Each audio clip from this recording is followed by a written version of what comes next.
자, 안녕하세요 여러분, 반갑습니다. 오늘은 이상의 거울 보는데, 이상시의 특징은 이상하다는 거죠. 그렇죠? 이상시 특징은 이상하다, 이렇게 이해하면 되겠습니다. 자, 우리가 일반적으로 거울 그러면 뭐의 매개체죠? 성찰의 매개체로 쓰입니다. 왜? 자신을 뭐 해볼 수 있어서? 비춰볼 수 있어서. 왜? 근데 준혁쌤이 성찰이 아니랬어. 아, 그래요? 알겠습니다. 왜 아닌지만 좀 알려주세요, 나중에. 물어봤는데 아니랬어. 자, 그 다음에 이제 잘 보시죠. 그 다음, 관례는 자유시, 서정시, 현대시입니다. 그래서 자유시라는 거는 형식이 정해져 있지 않아서 형식을 정할 필요가 있다. 정해져 있진 않은데 내가 만들 필요는 있다라는 거고요. 서정시는 정서 표현의 위주의 시를 서정시라고 하고요. 현대시는 시대를 기준으로 구별한 시를 뜻합니다. 특징을 보면, 성격을 보면 관념적이라는데, 관념적이라는 게 뭐지? 뭔가 감각기관을 통해서 파악할 수 없는 것에 대해 이야기하는 것, 이걸 관념적이라고 하는 거예요. 그렇죠?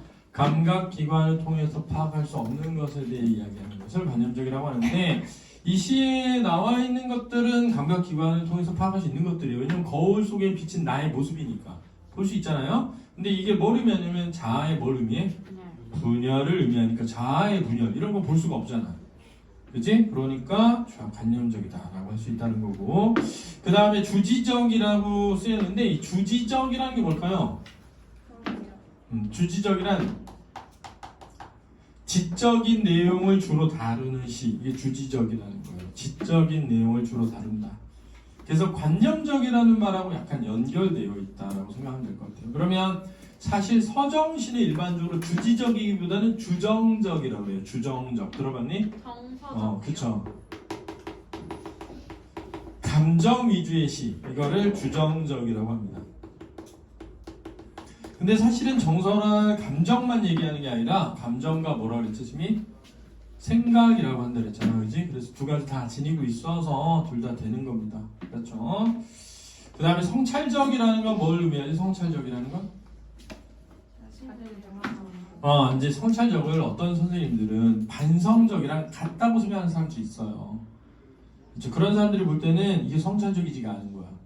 그렇지? 근데 성찰이라는 건 크게 세 가지입니다. 첫 번째, 나의 삶을 돌아봄. 그렇죠? 두 번째는 뭐지? 올바른 삶이 무엇인가에 대해 생각해봄. 그렇지? 세 번째는 뭐니? 우리가 살고 있는 사회의 모습이 어떤가 생각해봄. 이걸 성찰이라고 그래, 원래. 알았지? 이해되니? 그러니까 성찰이라는 범주가 굉장히 넓어요. 그렇지? 굉장히 넓다. 그렇지? 그래서 폭을 좁혀가지고 이게 성찰적이지 않다라고 할 수는 있으나, 만약에 그러면 아마 오답 시비에 걸려서 엄청 문제가 될 겁니다. 알았죠? 이거를 성찰적이지 않다 해가지고 문제 내가지고 성찰적이라고 하는 애들 틀리게 하잖아? 난리 나는 거야. 그렇지? 난리 난다고 생각한다. 그렇죠? 그러니까 걱정하지 마라. 아마 근데 선생님은 반성적인 의미로 접근했을 수 있겠다, 그런 생각을 한다. 근데 성찰한다고 다 반성이 되는 건 아니다. 수능에서 굉장히 성찰적이라는 표현은 폭넓게 다루고 있기 때문에 성찰적이지 않다라고 하면 안 될 것 같습니다. 그렇죠? 주제는 현대인의 자의식의 분열과 갈등인데, 생각해봐. 그럼 니네 학교에서 주제를 뭐라고 했든 자아의 분열이라고 했다고 해봐. 야, 자아가 분열됐다는 걸 알려면 나를 뭐 해봐야 돼? 돌아봐야죠. 나를 돌아보지 않고 내가 분열되어 있다는 걸 어떻게 하냐고. 그러니까 성찰적이지 않다는 말은 역설적 표현인가? 이렇게 생각이 드네요. 자, 알아두시고요. 특징에 보면 역설적인 표현이 있습니다, 이 시에도. 그래서 같이 봐야 되겠죠. 잘 보죠. 거울 속에는 소리가 없소. 저렇게까지 조용한 세상은 참 없을 것이요. 라고 되어 있네요. 자, 여기서 거울이 뭐의 매개다? 성찰의 매개체가 되는 거죠. 거울을 보고 나를 돌아보는 거야. 그렇지? 나를 돌아보는 거예요. 그럼 여기서 저렇게 조용한 세상 없을 거야 라는 건, 지금 하자가 있는 세상과 그 거울 속의 세상이 서로 뭐하다? 다르다, 이런 의미가 있는 거죠. 다르다, 이런 의미가 있는 거예요. 일단 거울 속에도 4개의 귀가 있어. 내 말을 못 알아듣는 딱 한 귀가 2개나 있어. 이렇게 됐단 말이야. 자, 여기서 중요한 거예요. 내 말을 못 알아들으니까 나와 거울 속에 내가 의사소통이 뭐 돼 있다? 단절되어 있다는 거죠. 소통의 단절. 소통의 단절.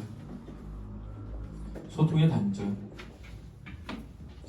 이랬을 수는 있겠네요. 뭔가 분열되어 있고 단절되어 있어서 나를 돌아보지 못함. 이렇게 생각했을 수도 있겠네요. 근데 나를 돌아봐야 분열되어 있고 단절되어 있음을 뭐 하게 돼?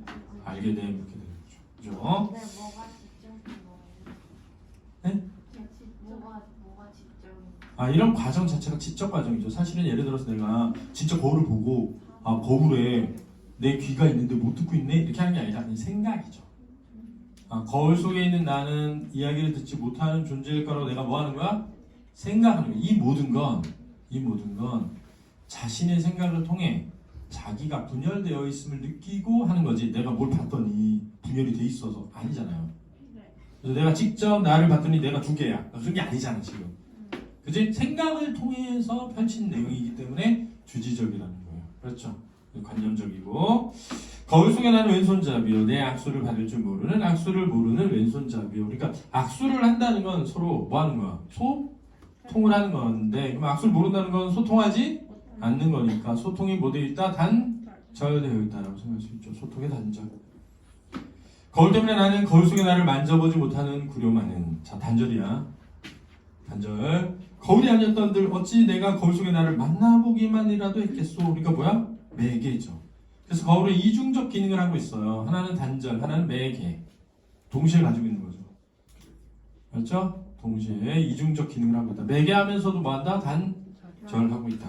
나는 지금 거울을 안 가졌지만 거울 속에는 늘 내가 있어 그랬단 말이야. 이게 역설적이에요. 왜냐면 내가 거울을 안 가지고 있으면 거울 속에 내가 있으면 돼? 안 돼? 안 되잖아. 야, 내가 거울 속에 내가 있다는 건 거울을 내가 보고 있어야 되지. 거울을 내가 보고 있는데 거울을 내가 안 가질 수가 없잖아.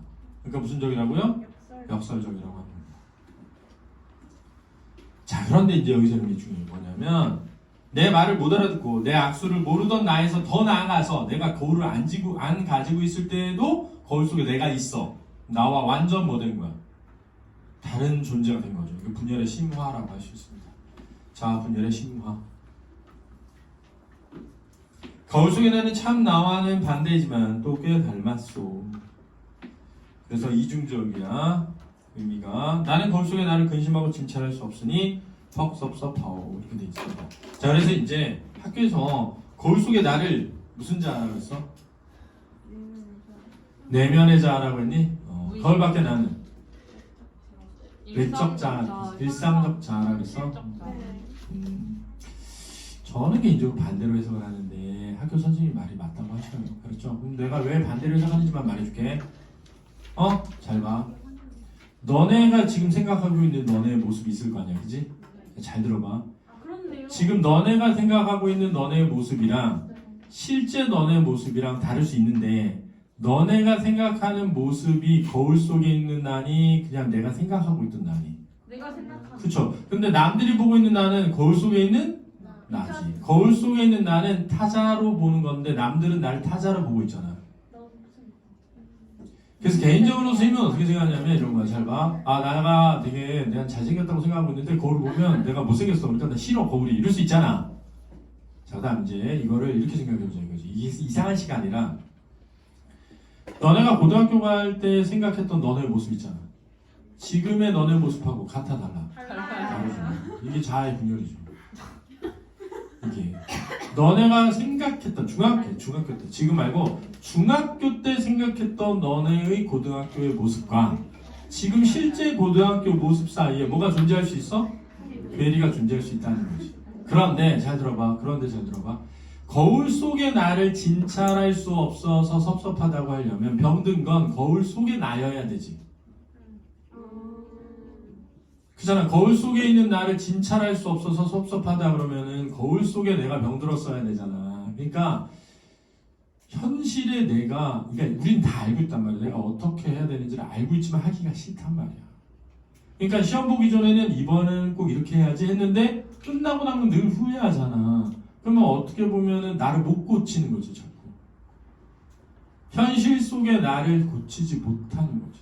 어느 날 보고 나면 벌써 자버렸고 어느 날 보고 나면 이번 주에 꼭 무슨 몇 과목 두 과목 끝내야 되는데 꼭 자버리고 뭐 영화 보고 5분만 게임해야지 했는데 50분 지났어. 그래가지고 다 못 끝내고 이럴 수 있잖아. 그러니까 나는 개인적으로 생각할 때는 거울 속에 있는 나야말로 가장 객관적으로 보는 나이고, 거울 밖에 있는 나는 늘 나를 주관적으로 생각한다고 생각하기 때문에 나는 개인적으로 그렇게 생각해요. 예전에 선생님이 여자친구랑 헤어지고 한 보름 동안 밖을 안 나가고 한 달 가까이 밖에 나가지 않았던 때가 있는데, 그러고 있다가 거울을 딱 봤단 말이야. 근데 수염이 막 나고 막 꾀죄죄하고 피피한 내 얼굴 보면서 내가 그랬다니까. 야, 너 왜 그렇게 살아? 자, 내가 거울 보고 그랬다니까. 야, 나한테 말했어.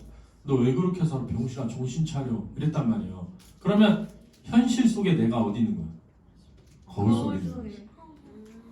그래서 개인적으로 쓰면 이 이상의 거울에서 나는 거울 밖에 있는 나가 오히려 내가 생각하는 나, 내가 이상적으로 생각했던 나의 모습이라면, 거울 안에 있는 나는 현실 속의 나. 근데 일제강점기에 나는 일제강점기에 독립운동하면서 살아야지 했는데, 현실에 나는 일제에 저항하지 못하고 타협하면서 살 수 있잖아. 그 타협하면서 사는 나를 보면서 나는 괴리를 느껴. 그런데 그런 나를 바꾸질 못해. 그러니까 단절되어 있고 분열되어 있다고 느끼는 거지. 라고 선생님은 해석을 하는데, 학교 선생님들은 그럴 리가 없다. 왜? 자습서에 아무도 그렇게 하지 않기 때문에 자습서에 나와 있는 대로 해석을 하는 게 일반적인 사람들의 생각이에요. 왜냐하면 시를 보고 고민을 하는 게 아니라 그냥 가르칠 뿐이라고. 내가 직접 이 시를 읽고 뭐라고 느꼈는지가 중요하지가 않고 그냥 뭐라고 했으니까 이렇게 가르칠 뿐이야. 그러면 안 되죠. 근데 개인적으로 생각할 때는 이게 어느 게 나냐 이런 걸 수능에서 묻지 않는다. 그냥 분열된 자 이렇게 물을 뿐이지. 알겠니 얘들아? 자, 그런데 이제 조심해야 될 것은 꼭 자아가 두 명이 나와야만 내적 갈등이라고 할 수는 없다. 혼자 괴로워하는 것도 무슨 갈등이다? 내적 갈등이다라는 걸 잊지 마시기 바랍니다. 수고하셨습니다. 선생님. 네. 근데 선생님이 자조적이라 그랬는데 어디서 자조적이라고? 아, 자조적인 건 맞아요. 왜냐면 자신을 부정적으로 인식하면 자조적이라고 할 수 있는 거예요. 그렇지? 선생님 이거 선생님께서 거울이 사물을 좌우반전한 채로 비추기 때문에 자기 스스로를 결국 이해할 수 없는 거라고 아마 그래서 성찰력이 좋다는 거라고 생각합니다. 성찰을 이해하는 거라고 생각하나 보지. 자기를 이해하는 게 성찰이다. 그러면 성찰이라고 생각하나 보지. 근데 이해하려고 시도하는 게 성찰이다 라는 게 선생님의 생각이라는 거죠. 성찰이 돌아보는 거지 돌아봐서 뭘 알게 된 게 아니잖아. 껐어? 아니요 아직.